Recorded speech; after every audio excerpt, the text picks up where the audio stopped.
ভক্তবৃন্দের চরণে আমার কোটি কোটি প্রণিপাত।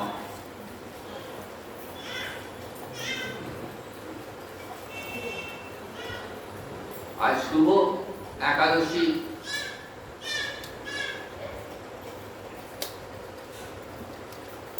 পুণ্য কামিকা একাদশী।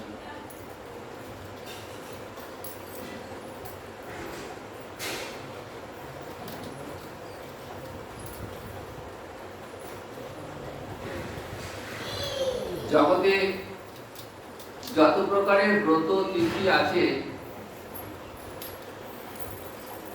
তার মধ্যে সর্বশ্রেষ্ঠ হলো এই একাদশী ব্রত।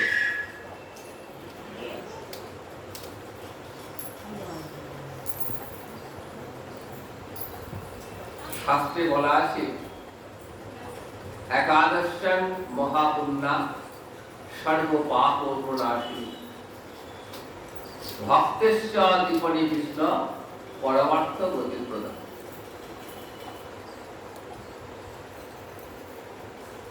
একাদশীর মতো মহাপুণ্য তিথি জগতে আর দ্বিতীয় নেই।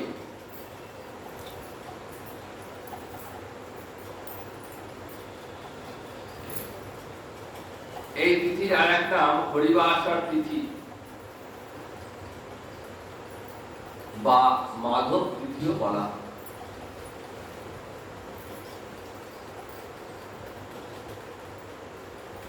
বাসর শব্দের অর্থ হলো দিন, তাই হরিবাসর অর্থাৎ ভগবান শ্রীহরির অত্যন্ত প্রিয় দিন হলো আজকের দিন। ভক্তের সঙ্গে ভগবানের মিলনের তিথি।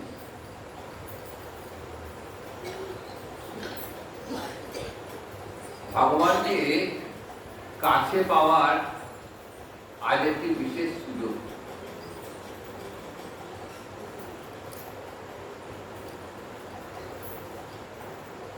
ভগবানকে তো কোনো সাধনায় পাওয়া যায় না,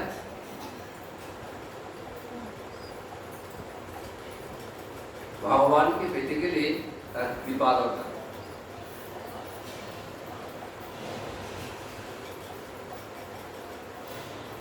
তিনি কৃপা না করলে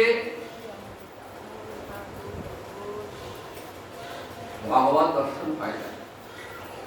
তাই আজকে তিনি ভক্তদের প্রতি বিশেষ কৃপা দৃষ্টি দান করেন। তাই যে ব্যক্তি একাদশী ব্রত পালন করেন তিনি ভগবানের অত্যন্ত প্রিয় বলে পরিচিত হন। তাই একাদশাং মহাপুণ্যা, এত পুণ্য তিথি জগতে আর দ্বিতীয় নেই। সর্ব পাপ প্রণাশিনী,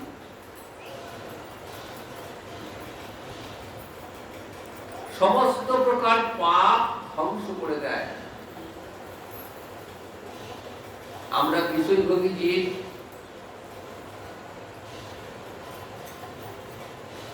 নানাবিধ পাপ আমাদের হয়ে থাকে। এই একটি মাত্র ব্রতের দ্বারা সমস্ত পাপ ধ্বংস হয়ে যায়। যে ব্যক্তি নিষ্ঠার সঙ্গে একাদশী ব্রত পালন করেন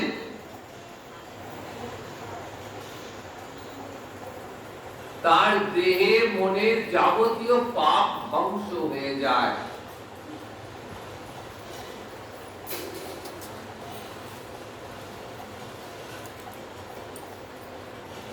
আর কি হয়? ভক্তেশ্চ দীপনি, পাপ ধ্বংস হয়ে যায় এবং পাপ ধ্বংস হয়ে যাওয়ার ফলে হৃদয়ে বিষ্ণু ভক্তির উদ্দীপন জাগায়, হরি ভক্তি সঞ্চারিত হয়, হৃদয়ে হরি ভক্তি সঞ্চারিত হয় এবং একাদশী আরতি করে পরমার্থ গতি প্রদান। পরম পঞ্চম পুরুষার্থ যে কৃষ্ণ প্রেম, ধর্ম, অর্থ, কাম, মোক্ষ, এই চারটি পুরুষার্থ ছাড়াও আরেকটি পুরুষার্থ আছে যেটাকে বলা হয় রাধা মাধবের চরণে গৌর নিত্যানন্দের চরণে প্রেম সেবা লাভ। ভক্ত ধর্ম, অর্থ, কাম, মোক্ষ এগুলো চায় না। কি চায়? হে গৌরী, তোমার চরণে যেন জন্ম জন্মান্তর ধরে আমি সেবা পাই। এ রাধা মাধব, শ্রী জগন্নাথ, তোমার চরণে যেন সেবা পায়। ভক্তের অন্তরে এটাই কামনা।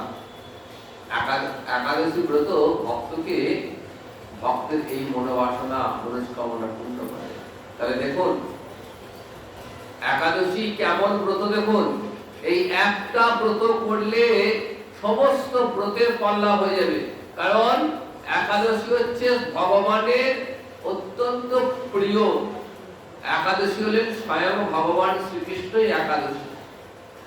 সুতরাং একাদশী ব্রত পালন মানে ভগবান শ্রীহরিকে প্রীত করা, সন্তুষ্ট করা।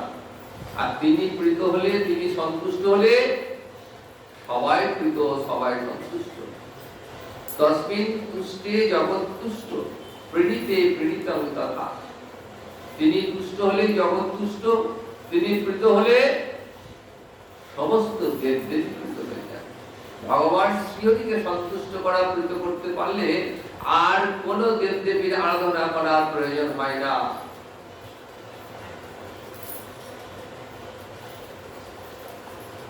তাহলে এত বড় সুযোগ ভগবানকে খুশি করা, ভগবানকে সন্তুষ্ট করা, ভগবানের কাছাকাছি থাকার এত বড় সুযোগ কিন্তু আর অন্য কোনো ব্রতে পাওয়া যাবে না।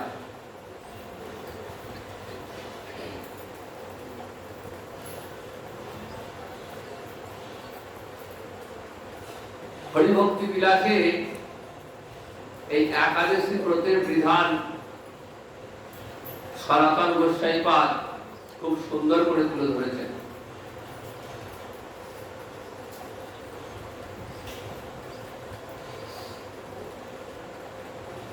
সমস্ত শাস্ত্র সমুদ্র মন্থন করে তিনি প্রমাণ করেছেন যে একাদশী হলো একটা নিত্য ব্রত।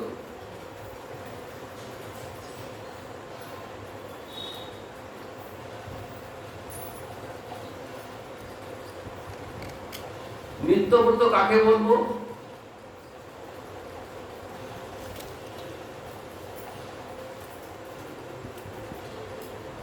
নিত্যব্রতের চারটি লক্ষণ আমরা দেখি।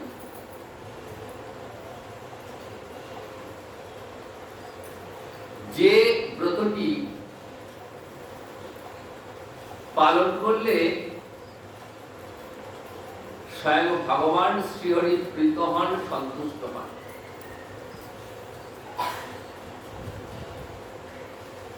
সেই ব্রতটিকে বলা হয় নিত্য ব্রত। সনাতন গোস্বামীপাদ শাস্ত্রের উদাহরণ দিলেন, বললেন একাদশী নাম ব্রতম সর্ব কাম ফলপ্রদ। একাদশী এই ব্রতটি সমস্ত কাম্য ফল প্রদান করতে পারে। কর্তব্য সর্বদা বিপ্রয় বিষ্ণু প্রিণন কারণ।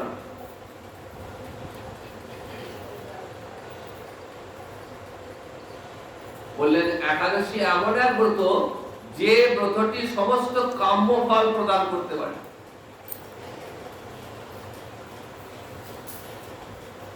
আমরা বিষয়ভোগী জীব, আমাদের হৃদয়ে কামনা বাসনা ভর্তি। একাদশীর নিকট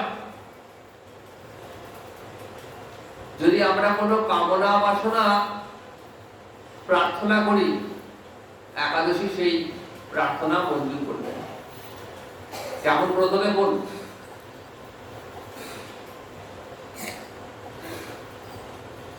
আমাদের কি কামনা?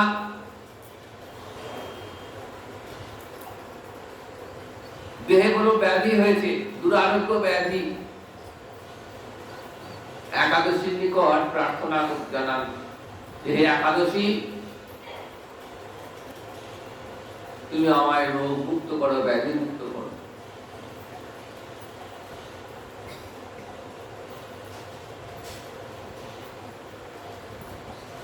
সংসারে নানা কারণে অশান্তি দেখা দিচ্ছে, শান্তি আসছে না।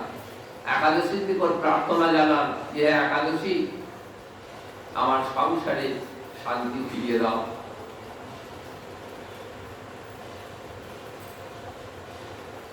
আবার যদি ঐশ্বর্য প্রার্থনা করেন,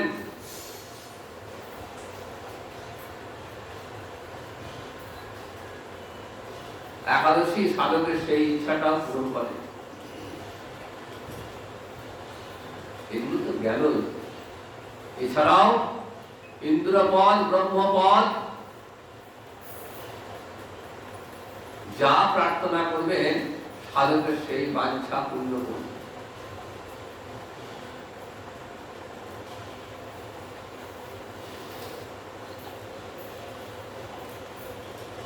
এমনকি কোন বন্ধার আমলে যদি সন্তান কামনা করে একাদশী ব্রত পালন করেন, একাদশী সাধকের সেই বাঞ্ছা পূরণ করবে। একাদশী দুরকম ভাবে হয়, একটা নিষ্কাম ভাবে, একটা সকাম ভাবে।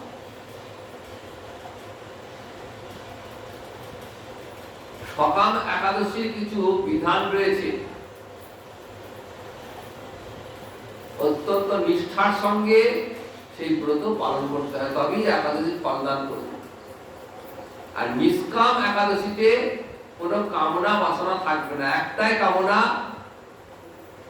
যে গৌর নিত্যানন্দ চরণে প্রেম সেবা লাভ, রাধা মাধব চরণে প্রেম সেবা লাভ। নিষ্কাম ভক্ত একাদশী ব্রত করেন এই প্রার্থনা জানি, হে গোবিন্দ যেন তোমার চরণে যেন আমার মতি থাকে।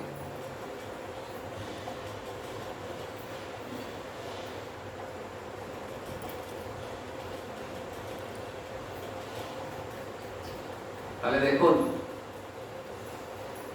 একাদশী সমস্ত কাম্য ফল প্রদান করে। যদি মুক্তি চান, যে এই ভব সংসারে আর দেহ নিয়ে যেন আসতে না হয়,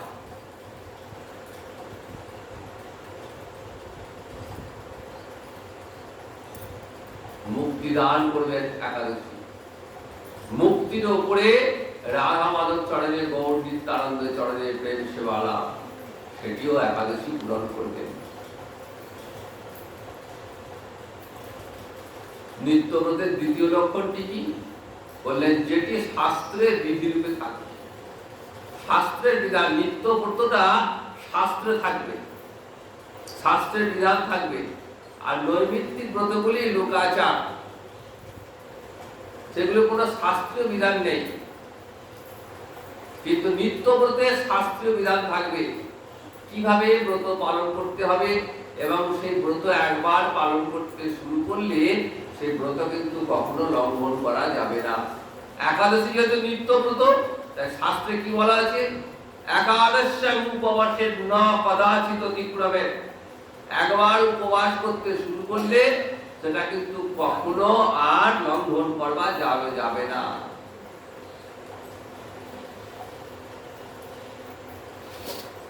কিন্তু আমরা শাস্ত্র জানি না, শাস্ত্র পড়ি না, তাই ভুল উপদেশ অনেক সময় গ্রহণ করি। দেখবেন পিতা মাতার মৃত্যু হলে পুরোহিত বিধান দেয় 1 বছর একাদশী ব্রত পালন করতে হবে।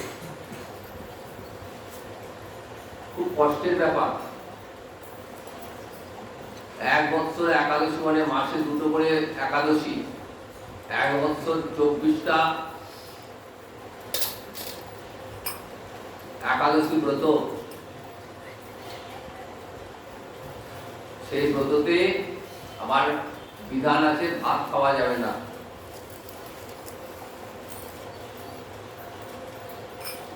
তাহলে ভাতের বদলে কি খেতে হবে? গরম গরম লুচি। একাদশী মানে দারুণ ব্যাপার। একাদশী মানে সেদিন অন্নের বদলে হাতটা অন্যরকম হবে। 1 বছর এইভাবে চললো। এই 1 বছর হলো বাবা বাঁচলাম, কি ঝামেলা রে বাবা। এটা কিন্তু একাদশী নয়, এটা হলে আটাদশী।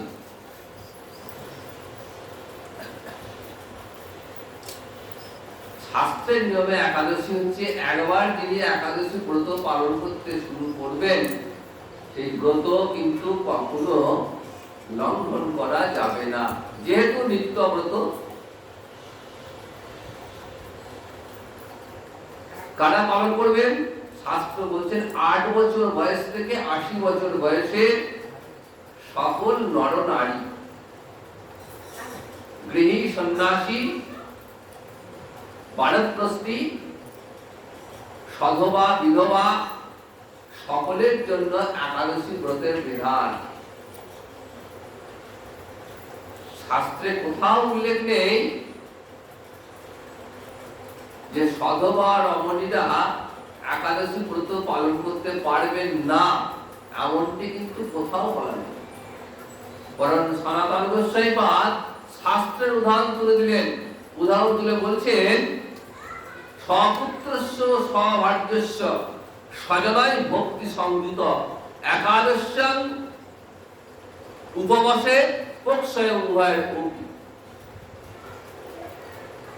পরিবারের সকলকে নিয়ে গৌর নিত্যানন্দ চরণে সমর্পিত প্রাণা পরিবারের সকলে একসঙ্গে উভয় পক্ষের একাদশী ব্রত পালন করবে। এখানে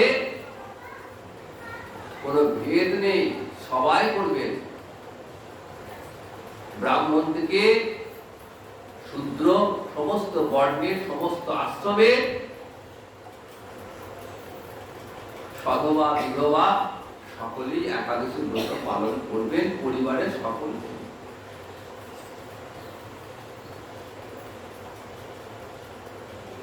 দেখবেন অনেকে বিধান দেয় যে সধবা অবস্থায় একাদশী করলে স্বামীর অমঙ্গল হয়, অকল্যাণ হয়, অতএব সধবা অবস্থায় একাদশী করা যাবে না। এটা প্রচলিত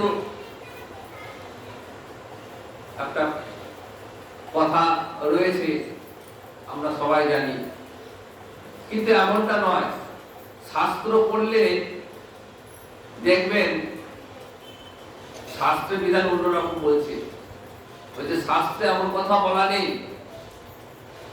বরঞ্চ স্বামী, স্ত্রী, পুত্র সকলকে নিয়ে উভয় পক্ষের একাদশী ব্রত পালন করলে সংসারে শান্তি হবে, সংসারে মঙ্গল হয়, মুক্তি আসে। সন্তান কুপথে চালিত হবে না। সন্তানের মতি যদি ঈশ্বরমুখী হয়, সেই সন্তান কখনো খারাপ হতে পারে না। তো সন্তান কখন ভালো হবে? যখন পিতা মাতা যখন ভালো হবে।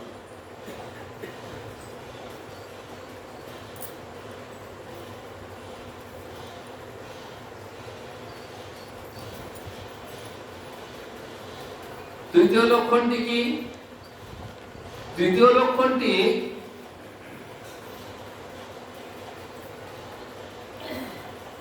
ভোজনে নিষেধ।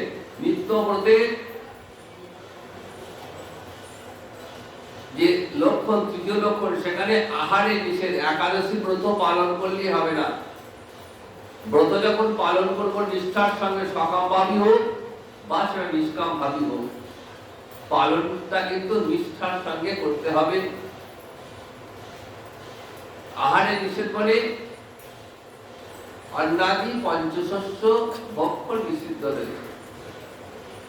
কারণ এই অন্নাদি পঞ্চশস্যে এই দিন পাপ প্রবেশ করে, তাই এই পঞ্চশস্য গ্রহণ করলে পাপ ভক্ষণ করা হয়। তাই কোনো অবস্থাতেই এই পঞ্চশস্য গ্রহণ করা যাবে না। একাদশী দিন উপবাসটাই বিধান, কিন্তু উপবাস থাকতে না পারলে একাদশীর কাছে প্রণাম করে ক্ষমা স্বীকার করে নিয়ে সামান্য কিছু অনুকল্প গ্রহণ করে ব্রতটি রক্ষা করা যেতে পারে, শাস্ত্রের বিধান। প্রাচীনকালের ঋষিরা জানতেন যে কলিযুগে তাদের সহ্য শক্তি খুব কম।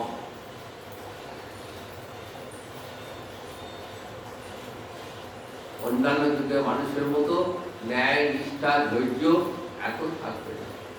তাই কলির জীবের জন্য আলাদা করে বিধান দিলেন যে তোমরা ফলমূলাদি দুগ্ধ ইত্যাদি গ্রহণ করে ব্রতটা রক্ষা করো। ব্রতটা রক্ষা করতে হবে, শুধু অন্নাদি পঞ্চশস্য যেন কোনো মতে গ্রহণ করা, এটা করলে আর ব্রত পালন হবে না এবং সেটা পাপ হয়ে যাবে। যারা জানে না তাদের কথা আলাদা, কিন্তু যারা জানার পরেও এই অন্নাদি পঞ্চশস্য একাদশীতে গ্রহণ করে তারা জেনে শুনে পাপ ভক্ষণ করে।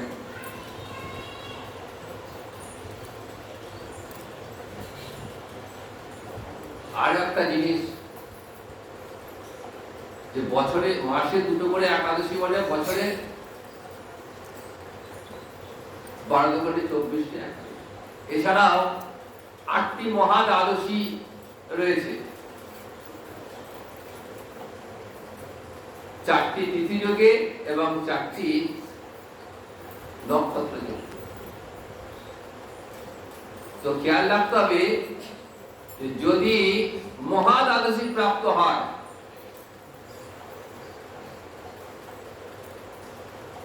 তাহলে একাদশী পরিত্যাগ করে ওই মহা দ্বাদশী ব্রত রক্ষা করতে হবে এবং বৃদ্ধা একাদশী সর্বদা পরিত্যাগ।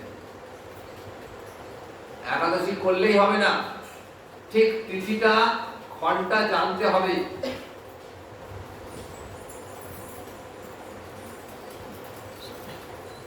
কিভাবে জানবো? অনেক বৈষ্ণব ব্রত তালিকা রয়েছে, পঞ্জিকা রয়েছে, বা যারা ব্রত করেন তাদের কাছ থেকে জেনে নিতে হবে। না জেনে ব্রত পালন করলে ফল উল্টো হয়ে যাবে।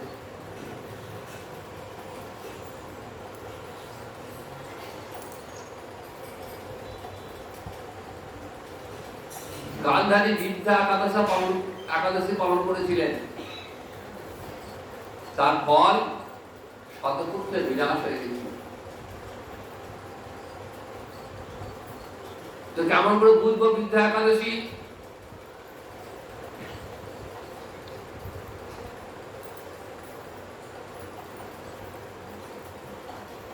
একাদশীর আগে দশমী, এই দশমী যদি একাদশীর দিন যে সূর্যোদয়টা হচ্ছে, ওই সূর্যোদয়ের পূর্বে হয় অরুণোদয়, অরুণোদয় যদি দশমী স্পর্শ থেকে যায় তাহলে কিন্তু আর সেদিন একাদশী ব্রত পালন হবে না, সেই দিনটা বৃদ্ধা হয়ে গেল। পরের দিন যদি এক কলাও থাকে একাদশী তিথি, সেই দিনটাই একাদশী ব্রত পালন করতে হবে।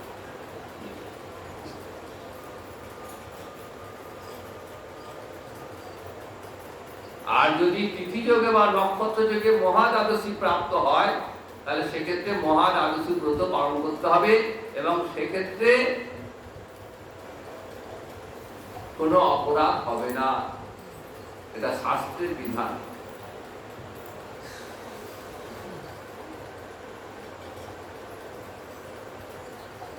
তো একাদশীতে তো অন্নভোগ্য নিষিদ্ধ রয়েছে, অন্নাদি পঞ্চশস্য। তর্কের খাতিরে অনেকে বলেন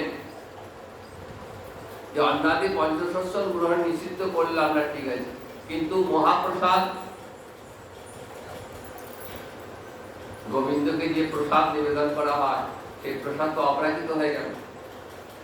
তুলসী পত্র গঙ্গা জল দিয়ে যে গোবিন্দকে নিবেদন হলো সেটা তো আর প্রাকৃত প্রসাদ থাকলো, অপ্রাকৃত জগতের প্রসাদ হয়ে গেল। তো সেই অপ্রাকৃত প্রসাদ গ্রহণের অসুবিধা কোথায়? শাস্ত্র বলছেন না, ভগবানকে তো উপোস রাখা যাবে না, ভগবানের জন্য সমস্ত ব্যবস্থাই করতে হবে। যে যেমন আমরা সেবা দিই নিত্য সেইভাবেই সেবা দিতে হবে, কিন্তু সেবা দেওয়ার পর প্রসাদী অন্ন সরিয়ে রাখতে হবে, কোনোভাবেই গ্রহণ করা যাবে না। ওই প্রসাদ পরের দিন দ্বাদশী ব্রত পালন, ব্রত করলে তা পালন করতে হয়। পালনের নিয়ম থাকে দেখবেন, যেমন আগামীকাল ব্রতের পালনের নিয়ম দেওয়া আছে 9:30টার মধ্যে, সকাল 9:30টার মধ্যে যারা একাদশী ব্রত পালন করেছেন তাদের ব্রতে পালন করতে হবে, 9:30টার মধ্যে পালন করতে হবে। সেখানে মহাপ্রসাদ মুখে দিয়ে ব্রত সমাপন হবে। যারা নিত্য ব্রত পালন করেন, নিত্য একাদশী নিষ্কাম ভাবে পালন করেন, এবং যারা সকাম করেন তাদের ক্ষেত্রে আরেকটু কোন অন্তরে কামনা বাসনা নিয়ে ব্রত করছি, সেক্ষেত্রে আরেকটু অন্যরকম নিয়ম আছে।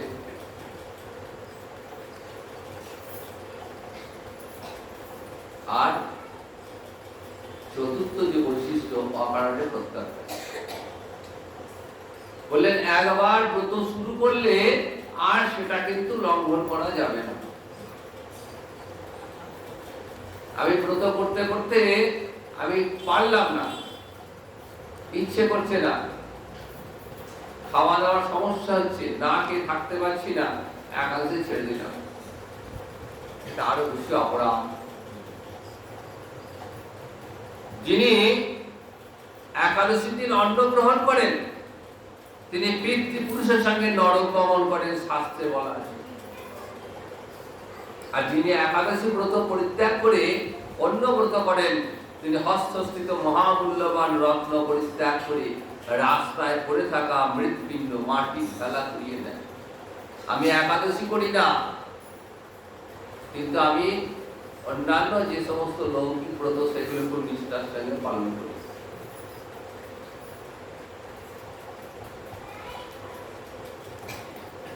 এটা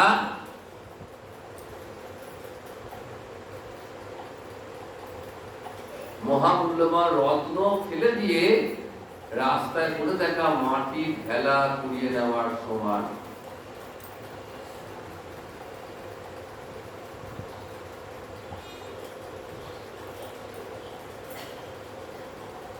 আজকে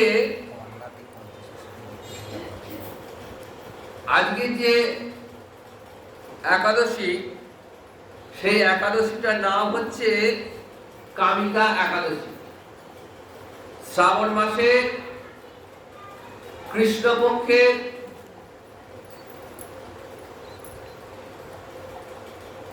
এই একাদশী কামিকা একাদশী নামে খ্যাত জগতে। এই একাদশী ব্রতের মাহাত্ম্য সম্পর্কে কি বলা আছে আমরা একবার দেখে নিই। এই ব্রত পালন করলে, যারা ব্রত পালন করেছেন আজকে, সেই ব্রতের ফলটা কি দেখুন। শ্রাবণ কৃষ্ণপক্ষিয়া কামিকা একাদশীর কথা ব্রহ্ম বৈবর্ত পুরাণে যুধিষ্ঠির শ্রীকৃষ্ণ সংবাদে বর্ণিত হয়েছে। যুধিষ্ঠির শ্রীকৃষ্ণকে বলছেন, হে গোবিন্দ, হে বাসুদেব, এই যে শ্রাবণ মাসের কৃষ্ণপক্ষের একাদশী, তার নাম এবং মাহাত্ম্য আমাকে সবিস্তারে বর্ণনা করুন। আমার জানতে খুব আগ্রহ হচ্ছে, আমি অত্যন্ত কৌতূহলী। তখন ভগবান যুধিষ্ঠিরকে বলছেন, হে রাজন, পূর্বে দেবর্ষি নারদ প্রজাপতি ব্রহ্মাকে প্রশ্ন করেছিলেন, এবং ব্রহ্মা নারদকে যে উত্তর প্রদান করেছিলেন সেই কথাই বলছি, শ্রবণ করো। এক সময় ব্রহ্মার কাছে নারদ জিজ্ঞাসা করলেন, হে ভগবান, এই যে শ্রাবণ মাসে কৃষ্ণপক্ষে একাদশী, এর নাম কি? এর আরাধ্য দেবতাকে এই ব্রত কেমন করে পালন করতে হয়, আর এই ব্রতের ফলে কি পুণ্য লাভ হয়, আমাকে সবিস্তারে বর্ণনা করুন। কৃপা করে আমাকে বললে আমার জীবন ধন্য হবে। তখন ব্রহ্মা নারদের কথা অত্যন্ত সন্তুষ্ট হলেন, বললেন, হে বৎস, জগৎ জীবের মঙ্গলের জন্য আমি তোমার প্রশ্নের উত্তর দিচ্ছি। নারদকে লক্ষ্য করে, উপলক্ষ করে জগতের প্রত্যেকটা জীবের কাছে তিনি এই বার্তা পৌঁছে দিলেন। এই ব্রত পালন করলে কি হয় বললেন, যে শ্রাবণ মাসের যে কৃষ্ণপক্ষী একাদশী, অর্থাৎ এই একাদশী, এর নাম কামিকা একাদশী। এই একাদশীর মাহাত্ম্য শ্রবণ করলে বাষ্পেয় যজ্ঞের ফল লাভ। মাহাত্ম্য শ্রবণ করলে, ভগবান শ্রীহরির পূজা করলে, অর্চনা করলে কি হয়? অপরিমিত পূর্ণ ফল লাভ হয়ে থাকে। গঙ্গা, গোদাবরী, কাশী, নৈমিষারণ্য, পুষ্কর ইত্যাদি তীর্থ দর্শন করে যে ফল লাভ হয়, এই কামিকা ব্রত পালন করলে সেই ফল লাভ। তাহলে আমি এই সমস্ত তীর্থে যেতে পারিনি, কিন্তু আমি কামিকা একাদশী ব্রত পালন করি, তাহলে এই তীর্থ ভ্রমণের যে ফল, সেই ফলটা আমার লাভ হয়ে গেল। সাগর এবং অনন্দযুক্ত পৃথিবী দানের ফল, দুগ্ধবতী গাভী দানের ফল অনায়াসে এই ব্রত পালনে লাভ। যারা পাপ পুণ্য সাগরে নিমগ্ন, এই ব্রত তাদের উদ্ধারের একমাত্র সহজ উপায়। একাদশী সমস্ত পাপ উদ্ধার করে, পাপ থেকে রক্ষা করে। কাজে এই পাপী ব্যক্তিরা একাদশী করলে অনায়াসে পাপ মুক্ত হতে পারে। এরকম পবিত্র পাপনাশ ব্রত জগতে আর দ্বিতীয় নেই। স্বয়ং শ্রীহরি এর মাহাত্ম্য কীর্তন করেছেন। রাত্রি জাগরণ করে যারা ব্রত পালন করেন তারা কখনো দুঃখ দুর্দশাগ্রস্ত হন না, এবং এই ব্রত পালন করে যারা একাদশী ব্রত পালন করেন তারা কখনো নিম্ন জনি প্রাপ্ত হন না। মনুষ্য জন্ম লাভ করে মনুষ্য জন্মের সার্থকতা শ্রীহরির অর্চনা।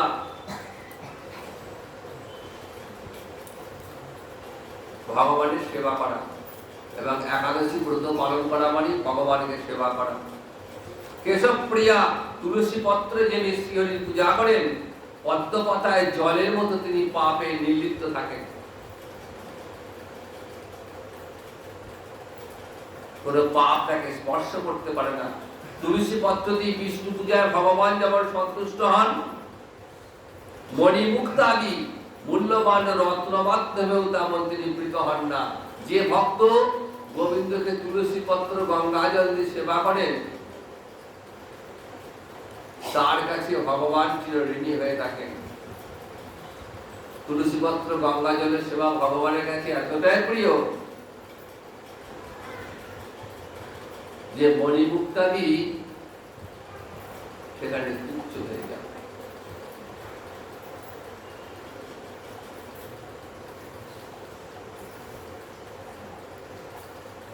যিনি কেশবকে তুলসী মঞ্জরি দিয়ে পূজা করেন তার জন্মার্জিত সমস্ত পাপ ক্ষয় হয়ে যায়।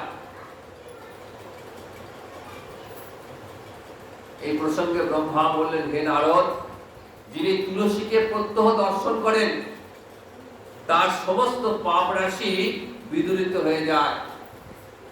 যিনি সকালে ঘুম থেকে উঠে তুলসীকে দর্শন করেন তার সমস্ত পাপ দূর হয়ে যায়। স্নান করে তুলসীকে স্পর্শ করলে পাপ মলিন দেহ পবিত্র হয়। তাকে প্রণাম করলে সমস্ত রোগ দূর হয়ে যায়। জল সিঞ্চন করলে যম তার কাছে আসতে ভয় পান। আর যিনি গোবিন্দ চরণে তুলসী অর্পণ করেন তিনি ভগবত ভক্তি লাভ করেন। হে কৃষ্ণ ভক্তি প্রদায়িনী একাদশী, আমি তোমায় প্রণাম করি। যে ব্যক্তি হরিবাসরে ভগবানের সামনে দীপদান করেন, হরিবাসর মানে একাদশীর দিন ভগবানের সামনে যিনি প্রদীপ দেখান, দীপদান করেন, চিত্রগুপ্ত তার পুণ্যের সংখ্যা হিসাব করতে পারেন না। তার পিতৃপুরুষরা পরম তৃপ্তি লাভ করেন। শ্রীকৃষ্ণ বললেন, হে রাজন, আমি আপনার কাছে সর্ব পাপ হারিণী কামিকা একাদশীর মাহাত্ম্য বর্ণনা করলাম। অতএব যিনি ব্রহ্মহত্যা, ভ্রূণ হত্যা, পাপ বিনাশিনী মহাপুণ্য ফলদায়ী ব্রত পালন করবেন, এই মাহাত্ম্য এবং মাহাত্ম্য শ্রদ্ধা সহকারে পাঠ করবেন বা শ্রবণ করবেন, তিনি সর্বপাপ থেকে মুক্ত হয়ে বিষ্ণু লোকে গমন করবেন।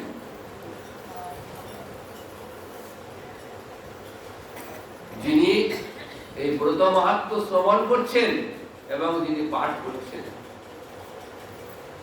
উভয়ই শ্রীহরির কৃপা লাভ করবে।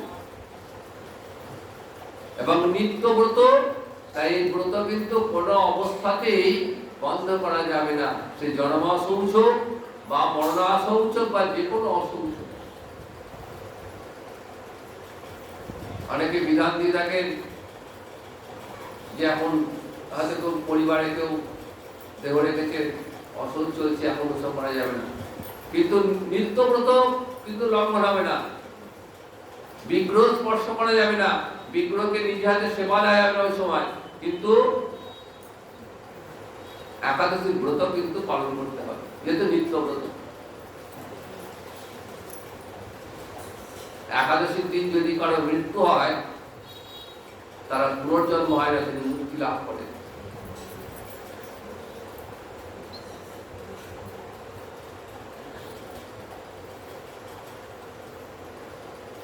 হরিবাসর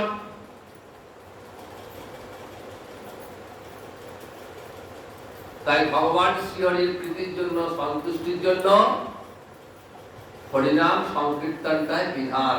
হরিবাসরে হরিবাসর, হরিনাম সংকীর্তনটাই কিন্তু বিধান।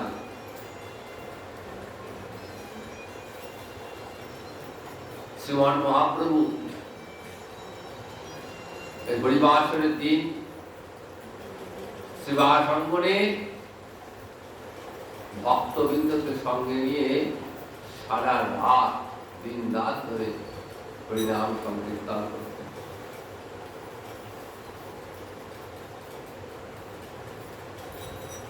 কলিযুগের মুক্তির একমাত্র উপায় হচ্ছে হরিনাম। তাই একাদশী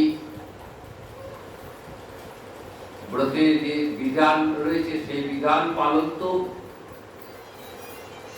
কর্তব্য বটে। সব থেকে যেটা বড় কথা সেটা হলো হরিবাসর দিন হরিনাম সংকীর্তন। দেখুন, একাদশীর সমস্ত কথা শুনে আমি একাদশীর দিন অত্যন্ত নিষ্ঠা করে খাওয়া দাওয়া বন্ধ করে উপবাস করে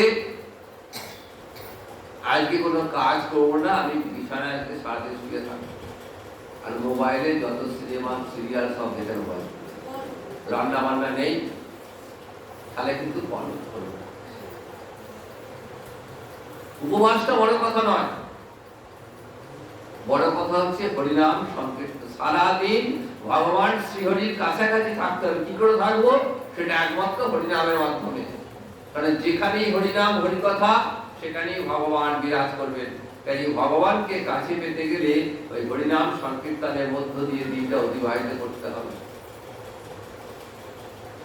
তো আজকে সে হরিবাসরের দিনে আমরা উপস্থিত হয়েছি। এরপর প্রভুর আরতি, আরতির পরে হরিবাসর কীর্তন হবে। তো আজকে আর অধিক কথা না বাড়িয়ে আজকে এখানে আমি বিশ্রাম নিচ্ছি। জয় নিতাই, জয় গুরু।